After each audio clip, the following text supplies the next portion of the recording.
Hi guys, I hope you're doing well. I thought I'd jump on a video today and speak about avoidance in OCD.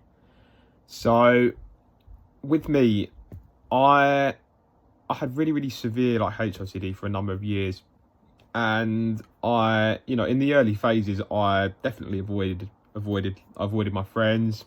I didn't really go out. I avoided looking at people. I avoided certain places where I knew I'd be triggered, and yeah, I was doing all the things that you wouldn't want to do for OCD recovery. However, in the end, I came across OCD recovery and thought, right, I need to be doing exposures here. I need to push myself. I can't just be spending my life avoiding, and did what I had to do. I went to certain places, and I really pushed myself. But it got to a point where I'd done lots of exposures and I was still anxious, right? I still had that fear sort of pumping away in the background, all fueled up. And I was convinced that because I was still anxious and scared, I still had to keep on doing exposures. Like I was still compulsively chasing exposures. Like, for example, looking at guys, like every time I walk past somebody, just like staring at them, trying to just do that exposure, like trying to just expose myself to this fear, which I thought would then like banish the anxiety for good. But it didn't really work like that. Basically, what was going on was I was still very scared of the anxiety. I thought that if I avoided doing my exposures, I'd somehow be reinforcing the OCD, and therefore meaning that the anxiety would stay. But obviously, it's very confusing, right? There's no sort of line in the sand about whether you're doing it right, whether you're doing it wrong, whether you're avoiding, whether you should have done that certain exposure, whether in that moment of your life you should have gone towards that certain moment of discomfort. There's not going to be a minute by minute blueprint that says, oh, you're doing it right, you're doing it wrong. Of course, all of that there was just fear of fear. It's a fear of being stuck, the fear of being anxious, the fear of like doing it wrong. And like I just said there, this came along when I wasn't really scared of like my core fear. I was mainly just scared of the anxiety. And you might find that, especially with the more sort of taboo themes like POCD, HOCD. I know for some themes such as sensory motor, where the sensation is the exposure, this isn't really relevant. But essentially all I was scared of was the anxiety, right? I was just really scared that I was doing recovery wrong. I remember I'd be sat there thinking as I was going about my day, like, oh, should I have done that exposure? Oh, do I need to like look at this person right now who's walking past? If I don't do that, will that mean that I stay stuck? Again and again, on and on, just 24/7 throughout the day, just ruminating on it.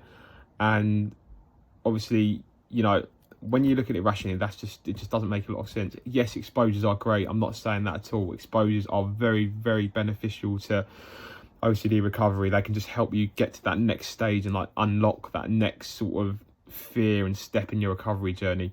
However, of course, exposures aren't always the gold standard, right?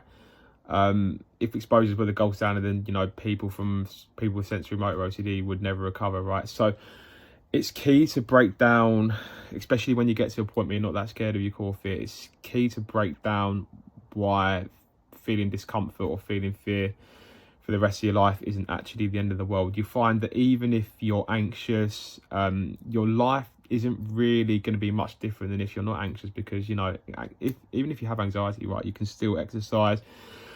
You can still work, you can still see your friends, you can still do all your hobbies that you like doing, and you'll find that your life isn't really different with or without the anxiety, which I thought was really good for fear of fear, because in the end that makes you just not give so much emphasis on recovering. So you just need to take away that absolute incessant command and desire that you shouldn't be anxious and that you absolutely must recover, because holding those beliefs just don't really get you anywhere. Like I had that for a long time. I literally thought in my head that I shouldn't be anxious. I shouldn't feel like this. My life shouldn't be like this.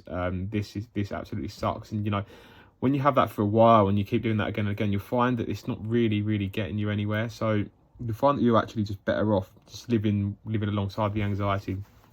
And I think this is key with the book A Last Life by Paul David.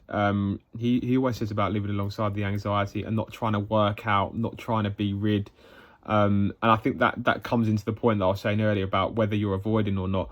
You know, when you're trying to work out whether you're doing it right or you're doing it wrong, or etc., etc., that's just playing into the hands of OCD, right? That's saying that you absolutely can't stand being anxious, and that you absolutely can't stand not knowing whether this is going to be your life for the time being.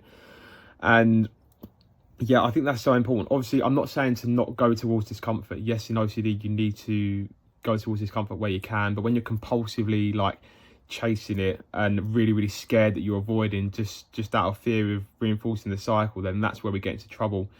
So as I've said there, yes, exposures are good, but then your beliefs here are also very, very important. And also as well, just wearing the discomfort. A large part of the journey that's often overlooked in OCD, or the meat and potatoes that Nick likes to say, is just wearing the discomfort.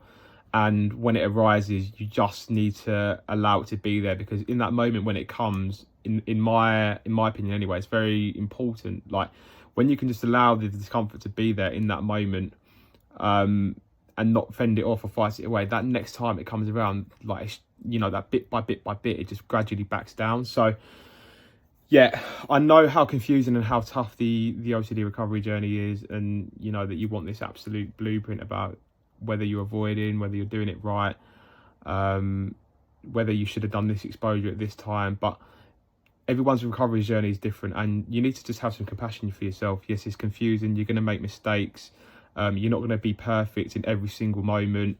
In an ideal world, yes, that would be great, but you know, it's just not going to work out like that. So of course, if you're feeling confused and stuck, obviously, yeah, reach out to the OCD recovery team if you can. But yeah, I just thought that was very important today to cover that exposures just aren't everything, and that, you know, wondering if you're avoiding is just normally plays into the hands of fear.